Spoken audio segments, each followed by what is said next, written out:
हामी चाहिँ विराटनगर हिँडेको गाइजहरू गाडी बन्द भएर हाम्रो आज चाहिँ यस्तो हालत भएको छ। यहाँ रुँगेर बसेको छौँ। यहाँ केटाकेटी छोराछोरीहरू सबै यता छन् है। अब के भन्नु, यसलाई भनिसक्नु नै छैन केही पनि। म चाहिँ यहाँ छु होइन है। अब के भन्नु, यति बिजोग त आजसम्म कहिले भएकै थिएन।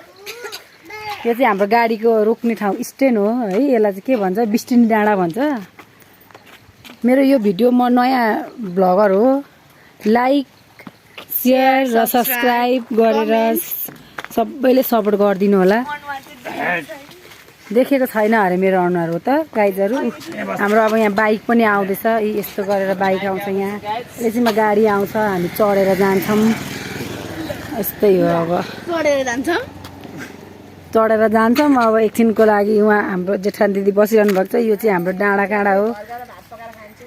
यहाँबाट चाहिँ हाम्रो हिमाल देखिन्छ। हिमाल देखिन्छ होइन, तर अहिले देखेको छैन। अब ऊ गाडी आएन नि भाइसम्म न। यो हाम्रो पनि हुन त हाम्रो घर त तल रामचे भन्ने ठाउँमा छ। यो डाँडा कटेर जुन देख्नु भएको छ नि, त्यो डाँडा कटेर जानुपर्छ होइन। यो डाँडा कटेर जानुपर्छ। तर अब के गर्नु, अहिले कटेर हामी कटेर नै आएको थियौँ। यस्तो दुःख गरेर आएको थियौँ। अहिले भन्दै हिजोको पानी झरीले गर्दा गाडी जाँदैन। गाडी आयो होइन। अब सबजना गाडीहरू गयो। हामीलाई नलगिकन गयो यो गाडीले। उसलाई चाहिँ के किस्न चाहिएको अहिले यहाँ पहिरो लडेको बेलामा।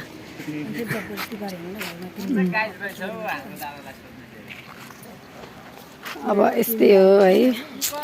ठिक छ।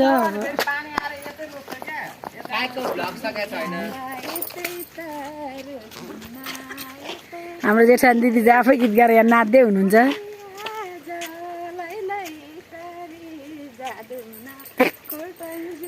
ल है ल है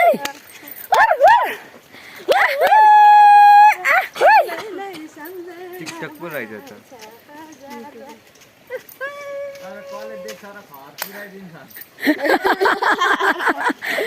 अहिले राम चाहिँ झिङ्गाटी घरको माइली बुहारी पुरै बिच सडकमा बसेर नाचिरहेको थियो भन्ने खबर पुग्ला है गाइजहरू। ल ठिक छ। अब हाम्रो त यस्तै भयो आजको। हाम्रो चाहिँ यो चौतारी, यसलाई चाहिँ बिस्टिनी डाँडा भन्छ ल।